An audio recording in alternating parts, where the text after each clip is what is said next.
తొలి దశ తెలంగాణ ఉద్యమం 1969 సంఘటనలు చూసుకుంటే జనవరి 24న సదాశివపేటలో కాల్పులు జరుగుతాయి. సో ఈ సదాశివపేట జరిగిన కాల్పుల్లో ఇద్దరు మరణిస్తారు. వాళ్ళు ఎవరంటే శంకర్, కృష్ణ.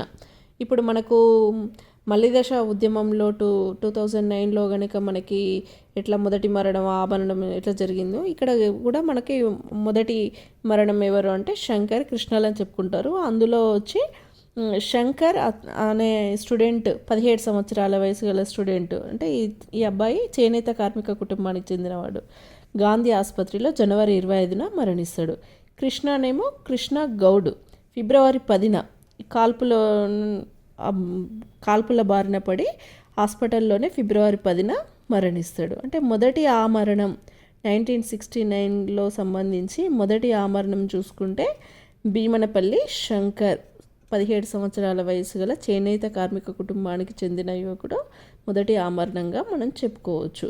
దీనికి గల కారణం చూసుకుంటే సదాశివపేటలో దాదాపు 1000 మంది హై స్కూల్ విద్యార్థులు స్కూళ్ళను బహిష్కరించి 1969 జనవరి 24 నాడు భారీ ర్యాలీని తీస్తారు.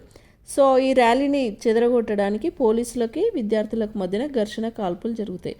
ఆ ఘర్షణ కాల్పుల్లో 14 మంది గాయపడతారు విద్యార్థులు.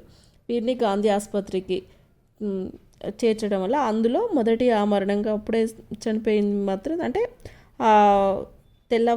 కాల్పుల తెల్లవారి చనిపోయింది. మొదటి ఆమరణంగా తీసుకుంది కృష్ణది. ఆ ట్రీట్మెంట్ తీసుకుంటూ మరణించింది సారా కృష్ణగౌడ్. Thank you.